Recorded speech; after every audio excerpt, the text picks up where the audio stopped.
राधे राधे मित्रों, मैं पंडित मार्कंडे दुबे अपने YouTube चैनल के माध्यम से आज जो एपिसोड लेकर के आया हूँ वो एपिसोड है कि जब कहीं से काम न बने, किसी भी देवता के आराधना से काम न बने, हर जगह से काम फंसने लगे, सफलता न मिले तो क्या करें।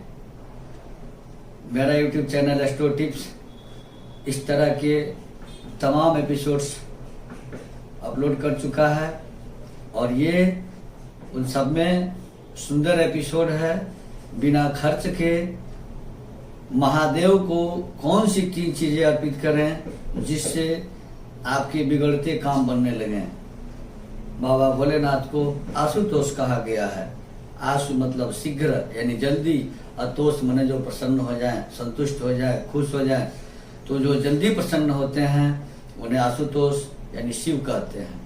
इस एपिसोड को शुरू करने के पहले आप सबों से मेरा एक छोटा सा निवेदन है कि यदि अब तक आपने हमारे चैनल एस्ट्रो टिप्स को सब्सक्राइब नहीं किया है अथवा आप पहली बार यह चैनल देख रहे हैं तो सब्सक्राइब जरूर करें, नोटिफिकेशन बेल दबाएं, ऑल सिलेक्ट करें ताकि हमारे सभी एपिसोड जब अपलोड हो तो तुरंत नोटिफिकेशन आपको मिले। वीडियो लाइक करें, आपके लाइक से मेरा मनोबल बढ़ेगा और इससे बढ़िया एपिसोड बनाने की हमारे अंदर ताकत आ जाएगी, हिम्मत आ जाएगा।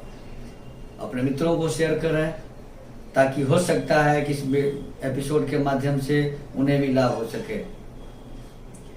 मित्रों, बराबर शिव जी के पूजा में बेलपत्र का नाम सुना होगा आपने। पुष्प तो कई तरह के पुष्प भगवान को चढ़ाए जाते हैं शिव जी को। समी पत्र भी आपने सुना होगा। इन सारी चीजों को, हर एक चीज का एक अलग महत्व होता है। भगवान को अर्पित करने के पहले यानी शिव जी को पूजा करते समय, शिव जी को पूजन सामग्री अर्पित करते समय शिव संकल्प यानी पूरी श्रद्धा से संकल्पित होकर के भगवान शिव को कोई चीज अर्पित करनी चाहिए। अब सबसे पहले हम उन 3 चीजों में पहली चीज का नाम लेंगे बिल्वपत्र। बिल्वपत्र महाशक्तिशाली वस्तु है और भगवान शिव को ही नहीं वो त्रिदेवों को प्रिय है। अर्थात बेल के पत्ते पर जो 3 पत्ते होते हैं, 3 पत्ते, त्रिदलम त्रिगुणाकारम त्रिनेत्रम त्रियाजुधम त्रिजन्म पाप संहारम बिल्वपत्रम शिवार्पणम। त्रिनेत्रम, 3 गो नेत्र जो भगवान शिव का है।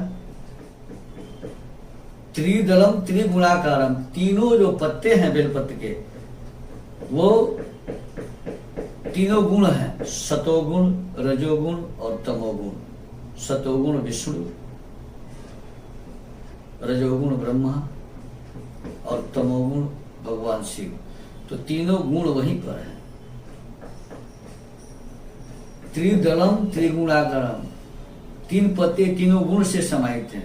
त्रिनेत्रम, भगवान शिव के 3 नेत्र हैं। त्रिआयुधम, वो 3 अस्त्र हैं। नारायण का चक्र, ब्रह्मा का कमंडल और शिव का त्रिशूल है, वो 3 पत्ता।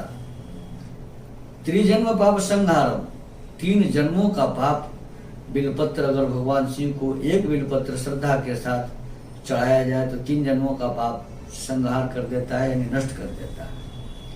बिल्वपत्र चढ़ाने में असावधानी हुई, गलत हुआ तो फल गलत हो सकता है। बिल्वपत्र की डंडी तोड़ देनी चाहिए और बिल्वपत्र जैसे खिलता है वैसे नहीं, उलाट करके।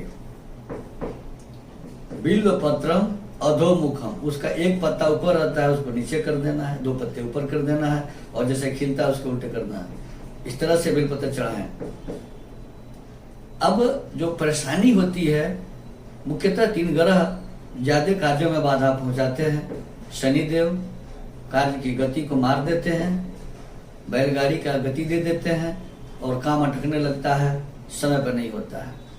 तो शनि जो है वो शनिदेव को प्रसन्न करने के लिए लोग उसकी पेड़ की पूजा करते हैं, वहां धूप बत्ती करते हैं, दीपक जलाते हैं, जल चढ़ाते हैं। और वो शमी पत्र अगर भगवान शिव को प्रदोष के दिन चढ़ाया जाए। बिल्वपत्र, शमीपत्र, ये सारी चीजें हम प्रदोष व्रत पर चर्चा कर रहे हैं कि प्रदोष व्रत के दिन हर महीने में 2 प्रदोष आता है, एक कृष्ण पक्ष का और एक शुक्ल पक्ष का। कृष्ण पक्ष के प्रदोष को जो चढ़ाया जाता है वो काफी फायदेमंद होता है। अब शमीपत्र भी भगवान शिव को अर्पित कीजिए। और तीसरा, शमी से शनि का समाधान होता है। बिल्वपत्र से त्रिदेवों की कृपा प्राप्त होती है। वैसे तो पुराणों में लिखा है कि शनि ने शिव को भी नहीं छोड़ा था, लेकिन शिव जो है सर्वशक्तिमान है, जगत का सृष्टिकर्ता, जगत का पालन करता और जगत का संहार करता भी शिव ही है। शिव में ही ब्रह्मा विष्णु सारे हैं। शिव के बिना कुछ भी नहीं है, सर्वशक्तिमान है। इसलिए गॉड, अंग्रेजी में जो गॉड शब्द कहा जाता है, जनरेटर, ऑपरेटर एंड डिस्ट्रॉयर, सारे गुण भगवान शिव के पास हैं, सारे पावर शिव के पास हैं। तो जब सारी शक्तियां इनके पास हैं, सारे काम ये करते हैं, तो दूसरे जगह जाना क्यों। अब तीसरा चीज आता है कनेर का पुष्प, जो सुगंधित भी है और पीला भी है। राहु जब किसी को प्रबल रूप से परेशान करता है तो उस व्यक्ति को निर्णय नहीं हो पाता है उसके मन में कि क्या करें, किधर जाएं। वो अभी कंफ्यूज हो जाता है, स्तब्ध हो जाता है, निर्णय लेने की क्षमता समाप्त हो जाती है और हमेशा डरा रहता है, चिंतित रहता है। नकारात्मक सोच से उसकी शरीर जो है पूरी तरह से प्रभावित हो जाती है। तो कनेर का पुष्प पीला है और पीले चीज से राहु बहुत डरता है।